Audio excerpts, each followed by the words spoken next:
audiobook do livro Quando Deus Escreve Sua História de Amor, escrito por Eric e Leslie Ludd. Capítulo 10. À espera de um conto de fadas. Até onde devem ir nossas expectativas? Leslie. Sonhei com ele durante toda a minha vida. O homem ideal, seus cabelos loiros tinham um ar meio desalinhado, como se estivesse ao vento, e combinavam perfeitamente com sua pele bronzeada. Seus olhos azuis, brilhantes, cintilavam o tempo todo, e sempre que ele sorria, o furinho do seu queixo aparecia do jeito mais charmoso. Ele era um perfeito cavalheiro, a mistura ideal de força e sensibilidade, o tipo de cara que poderia bater em 20 bandidos com uma mão e me oferecer uma dúzia de rosas vermelhas com a outra. Talvez o meu imaginário fosse resultado da overdose que tive ao longo da infância, de personagens como Barbie e a Cinderela. Sempre imaginei que me casaria com um homem que fosse a mistura perfeita do príncipe encantado da Cinderela, ou talvez da Branca de Neve, já que eu achava que eles poderiam ser o mesmo cara, com o Ken da história da Barbie. Seja como for, o fato é que minhas exigências eram um pouquinho altas quando entrei no mundo do namoro. Eu estava sempre na expectativa de encontrar esse homem dos meus sonhos. Não tinha a menor dúvida de que ele logo apareceria e me levaria embora para o seu castelo. Porém, havia um problema. Além de não haver nenhum rapaz que correspondesse a essa descrição, todos os que eu conhecia pareciam ser exatamente o oposto do que eu estava procurando. Eu desejava encontrar um deslumbrante príncipe encantado, vestido em sua armadura reluzente, mas só via à minha volta uma porção de rapazes egoístas, cheios de si, obcecados por sexo, imaturos e que sequer conheciam o significado da palavra cavalheiro. Um dos primeiros sinais de advertência que recebi soou quando eu tinha apenas 14 anos. Eu estava falando ao telefone com um amigo meu. Depois de quase uma hora discutindo temas inofensivos como exercício de matemática, músicas e filmes, ficamos sem assunto. Havia entre nós adolescentes uma regra tácita, segundo a qual tínhamos que passar pelo menos 5 horas conversando ao telefone toda noite. Isso foi antes de surgirem o MSN, as mensagens de texto no celular, etc. E tanto eu quanto ele estávamos ainda mais 2 horas abaixo da cota. Desligar o telefone e ir fazer a lição de casa simplesmente estava fora de questão. Ficamos tentando resolver nosso dilema, quando de repente meu amigo teve uma ideia. Já sei, disse ele. O Kyle está na casa do Trevor. Vou ligar para lá e fazer uma chamada em conferência, mas não vou contar para eles que você está na linha. Aí você vai poder saber do que os meninos falam quando as meninas não estão por perto. Inocentemente, achei que seria uma ideia brilhante e fiquei aguardando entusiasmada, enquanto ele discava o número do Trevor. Momentos depois, lá estávamos 3, provocando uns aos outros com aquele tom de voz estridente, que só os garotos de 14 anos conseguem fazer. No começo, fiquei entediada com aquela conversa sobre levantamento de peso e a seleção para o time de basquete. Só que aí eles mudaram para um assunto que chamou minha atenção na hora: meninas.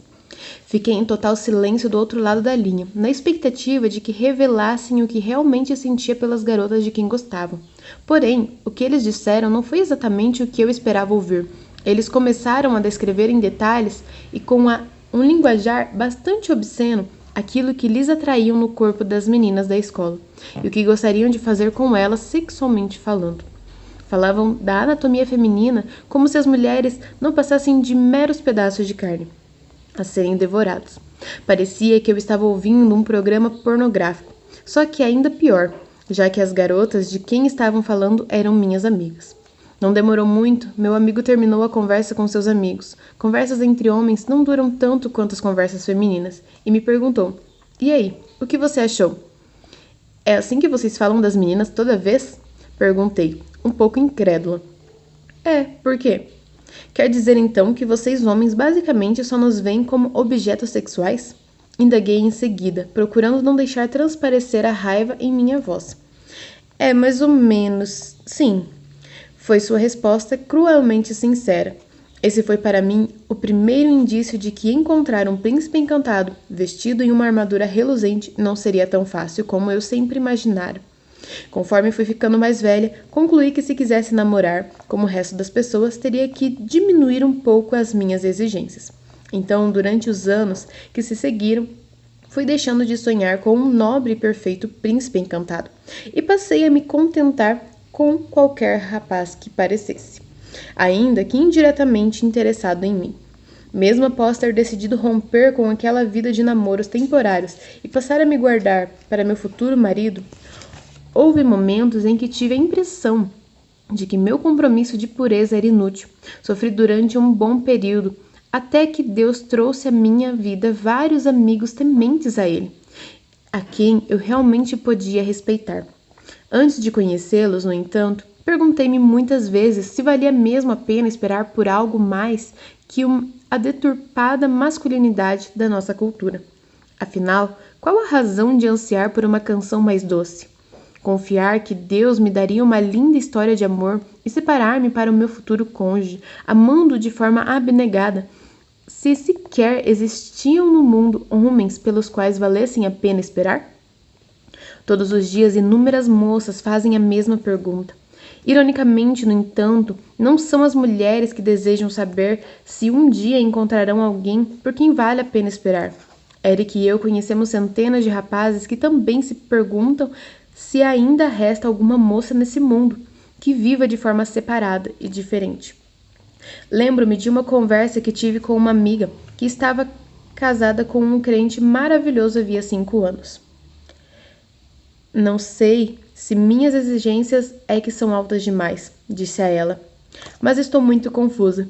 Fico sempre sonhando com um determinado tipo de homem, mas ainda não conheci um só rapaz que se encaixasse no perfil de marido que eu desejo. Leslie, quais são as principais qualidades que você sempre desejou ver em um homem? Perguntou ela. Pensei um pouco e então saquei a lista mental que eu havia enfiado em algum canto da minha mente, a qual fui acrescentando itens ao longo dos anos. Bem, quero alguém que tenha Cristo como prioridade de vida, que me trate como uma princesa, que seja sensível, forte, íntegro, que tenha um coração disposto a servir e que goste de crianças. Em seguida, comecei a rir do tanto que a minha lista parecia ridícula. Acho que estou esperando um príncipe encantado, admiti. Na verdade, não, respondeu ela. Pense nessas qualidades que você mencionou. Quem você acha que é perfeito exemplo de todos esses traços de caráter? O super-homem? Eu tinha uma queda pelo Clark Kent, desde que eu estava na 4ª série. Não, Jesus Cristo, respondeu minha amiga. Essas características que você deseja ver em um homem estão aí em seu coração desde que você era pequena. Mas esses desejos não vieram de você. Foi Deus quem os colocou em seu coração, porque Ele deseja que você procure um homem que seja como Jesus Cristo. Aquela foi uma descoberta e tanto. Deus havia plantado em mim o desejo de conhecer um homem santo e semelhante a Cristo, pois era exatamente esse tipo de homem que Ele queria me dar. Não que eu devesse esperar alguém que nunca cometesse erros ou que fosse absolutamente perfeito em tudo. Talvez minhas fantasias infantis, de fato, tenham sido um pouco exageradas. Provavelmente, esperar um cara igual ao boneco Ken, com cabelos loiros e pele bronzeada, fosse uma atitude fútil da minha parte. Mas Deus não queria de jeito nenhum que eu me contentasse com um daqueles típicos garotos egoístas e cafajestes que não valiam nada. Ele queria que eu me guardasse para um homem que refletisse a natureza e o caráter divinos. Seu desejo era que eu confiasse que na hora perfeita ele traria esse homem a mim. E adivinha o que aconteceu? Foi exatamente isso que Deus fez. No seu tempo perfeito, Eric é o meu príncipe encantado, forte, valente e sensível. Ele tem muito mais qualidades do que sequer havia esperado ou desejado ver em um homem. Todos os dias eu agradeço a Deus por não ter me contentado com nada menos que o melhor que Ele tinha para mim. Muitas mulheres acabam ficando desesperadas por estarem famintas de atenção e afeto. Contentam-se com rapazes que não sabem nem o básico de como se tratar uma mulher. Impacientes, não confiam que Deus possa ter algo melhor para elas. Então acabam cedendo, entregando-se a homens que, na verdade, sequer merecem que elas os olhem 2 vezes. Homens semelhantes a Cristo, que aprenderam a tratar uma mulher com dignidade e respeito, são raros. Muitas vezes, até mesmo aqueles que frequentam a igreja e tocam músicas de louvor no violão acham-se bastante aquém dos padrões do Senhor. Muitos homens cristãos utilizaram o exemplo dos conquistadores de Hollywood como padrão para suas atitudes diante do sexo feminino, em vez de se espelharem no modelo de honra às mulheres que é Jesus Cristo. Da mesma forma, muitos homens desistem de esperar por uma moça realmente consagrada a Deus. Pode-se dizer que pouquíssimas garotas no mundo de hoje sejam exemplos de uma princesa de pureza, isto é, uma mulher que separa totalmente o seu corpo e o seu coração e a sua mente para o seu futuro marido. Quando Eric estava na faculdade, teve inúmeras vezes a sensação de que não restavam garotas nesse planeta que estivessem se guardando fisicamente, que dirá emocionalmente, para seus futuros cônjuges. A única exceção era Chrissy, sua irmã mais velha. Foi preciso que ele acreditasse que se Deus tinha separado Chrissy daquela forma para um homem, então, em algum outro lugar do mundo, ele estava moldando uma mulher com o mesmo tipo de pureza para ele. A triste realidade, contudo, é que a maioria das mulheres modernas age de forma manipuladora, provocante e egoísta ao se relacionar com o sexo oposto. Elas brincam com o coração dos rapazes, trocam sua preciosa pérola de pureza pelo prazer temporário, assim como é difícil para uma jovem acreditar que exista um príncipe encantado semelhante a Jesus Cristo. Também é difícil para um homem de integridade confiar que Deus lhe dará uma mulher que está vivendo de forma separada para ele. Entretanto, apenas quem se recusa a rebaixar seus padrões colherá as mais puras recompensas. Os jovens homens de Deus com quem tenho conversado acreditam que as meninas mantivessem elevados os seus valores em vez de se conformarem com homens medíocres. Os rapazes se veriam forçados a realizar sérias mudanças em sua masculinidade. Mesmo que zombem de você, a ridicularizam ou a ignorem por causa da sua posição, esteja certa de que Deus a honrará pela sua escolha.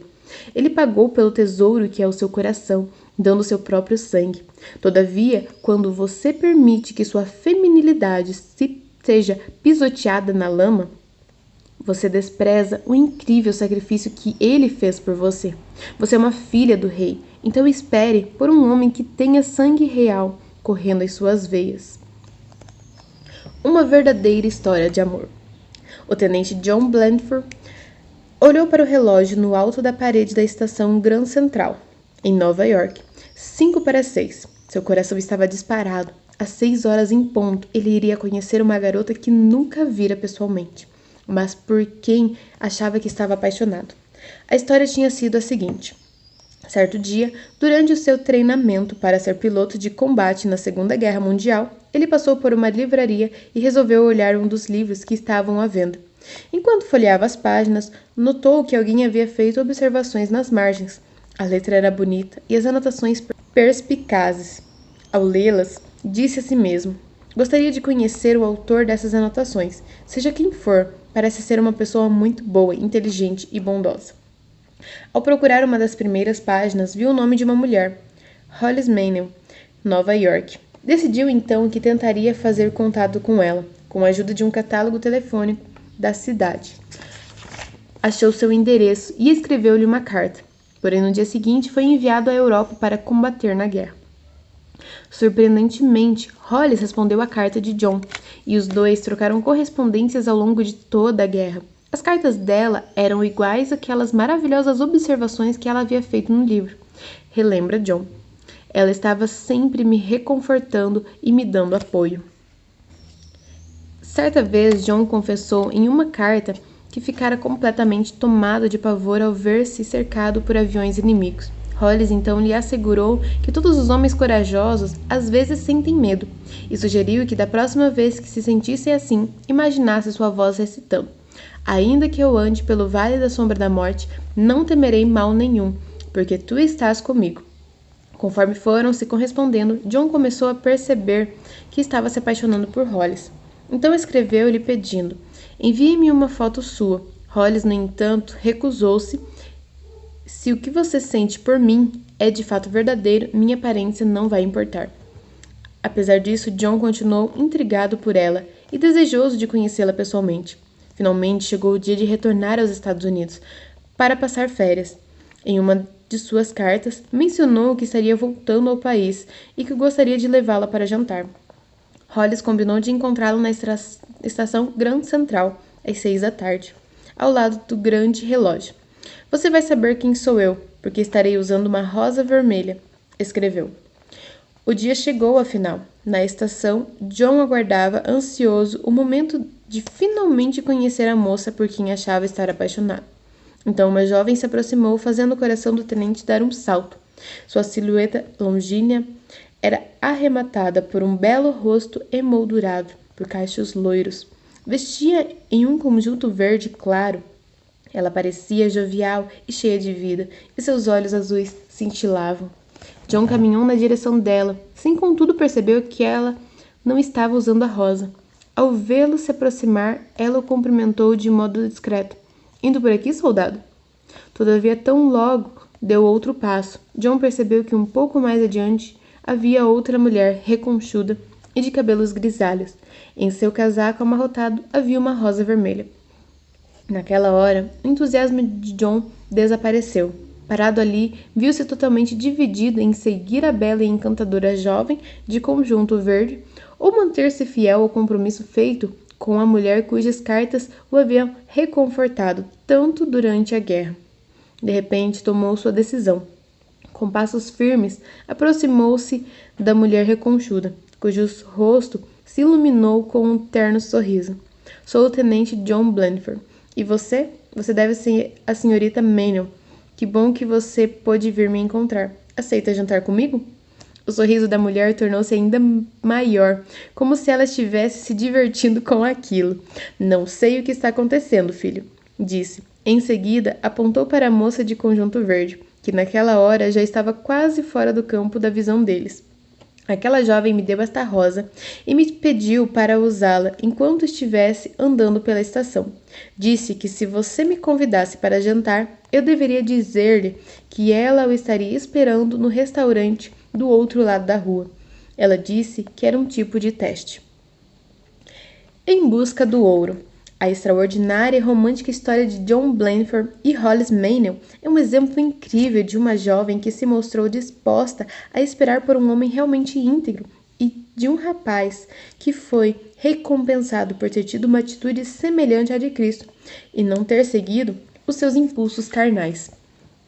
Para vivermos uma história de amor escrita por Deus, não podemos deixar que a cultura à nossa volta determine os critérios a que o nosso futuro relacionamento deve se conformar. Nossos padrões devem ser radicalmente mais elevados que os do restante do mundo. É evidente que não devemos esperar que nosso cônjuge seja perfeito. Todavia, devemos sim ter a expectativa de que a vida dessa pessoa reflita o Espírito de Cristo. Rapazes, aprendam a seguir o exemplo de Jesus Cristo, o perfeito cavalheiro, ao tratarem uma mulher. Se o fizerem, ficarão muito acima dos típicos rapazinhos de hoje e farão por merecer uma linda e pura princesa que está se guardando exclusivamente para vocês.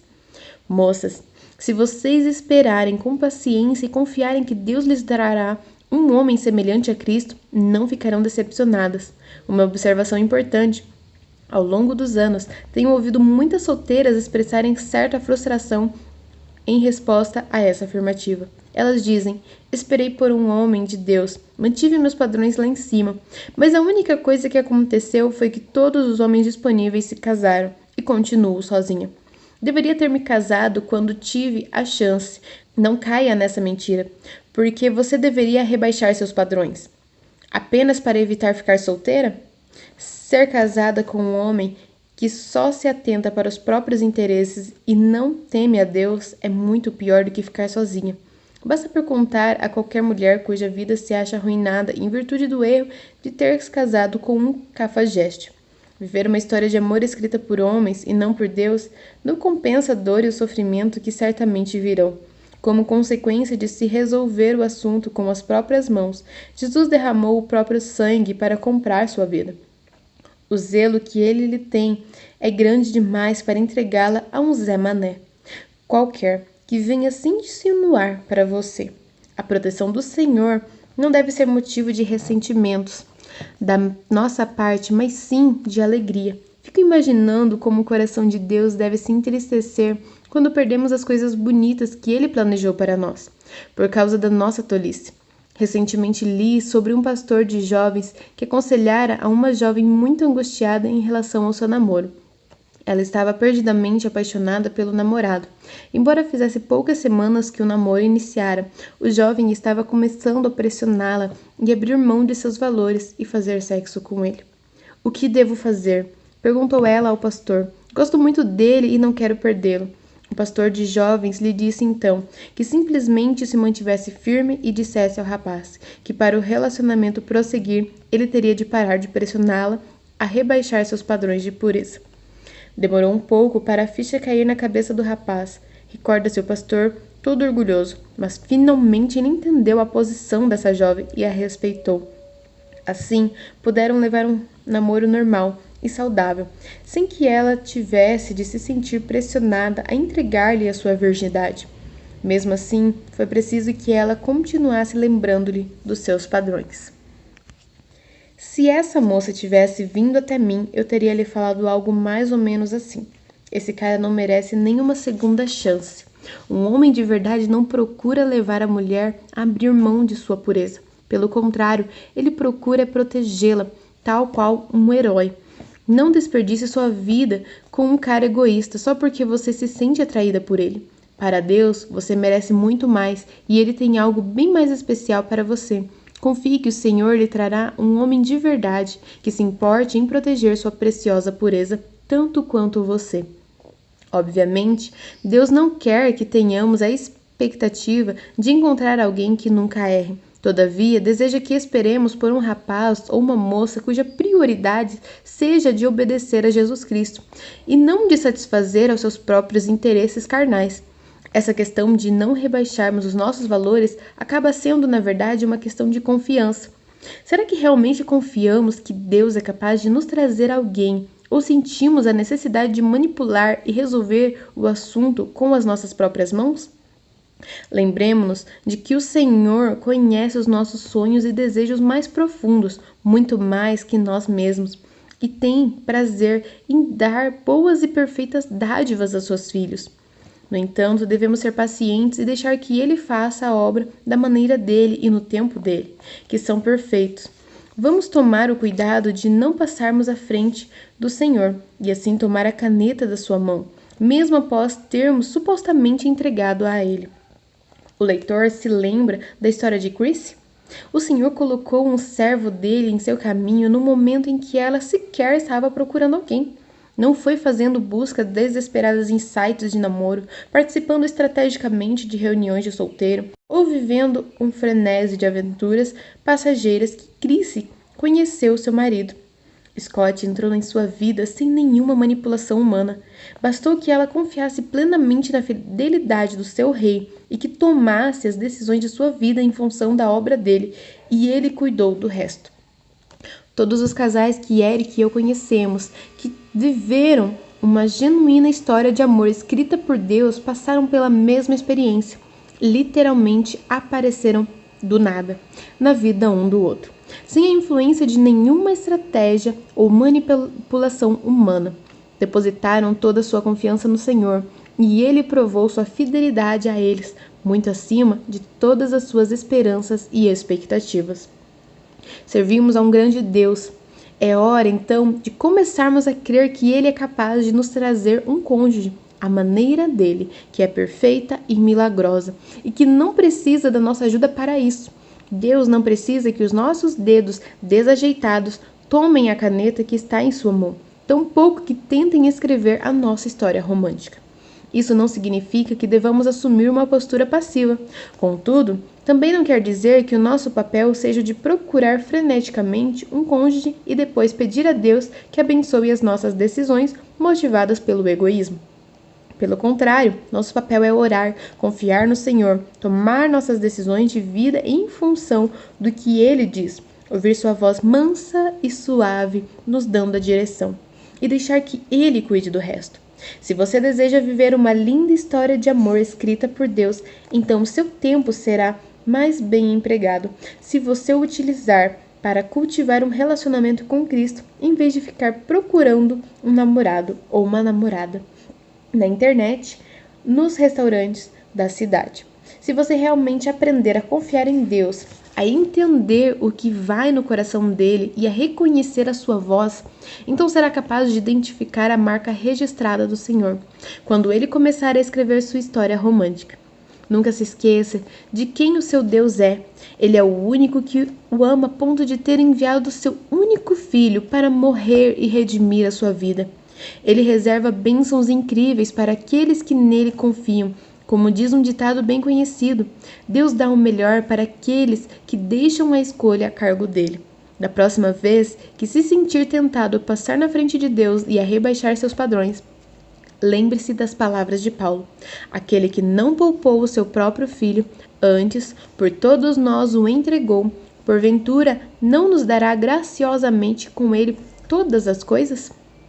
Deus não se lançou ao sacrifício, ao esforço de comprar sua alma, restaurá-lo para si e transformar sua vida para deixá-lo haver navios na área do romance. Abra espaço para que ele seja tão grande quanto afirma ser. Assim, você será capaz de declarar, juntamente com todos os que experimentaram a fidelidade divina: ora, aquele que é poderoso para fazer infinitamente mais do que tudo quanto pedimos ou pensamos, conforme o seu poder que opera em nós, a ele seja a glória, na Igreja e em Cristo Jesus, por todas as gerações, para todos sempre. Amém. Eu é que sei os pensamentos que tenho a vosso respeito, diz o Senhor, pensamentos de paz e não de mal, para vos dar o fim que desejais. Agrada-te do Senhor, e ele satisfará os desejos do teu coração. Indo mais longe, é provável que você tenha passado um bom tempo avaliando as qualidades que deseja ver em seu cônjuge. Porém, já parou para pensar em que tipo de pessoa Deus deseja trazer a você?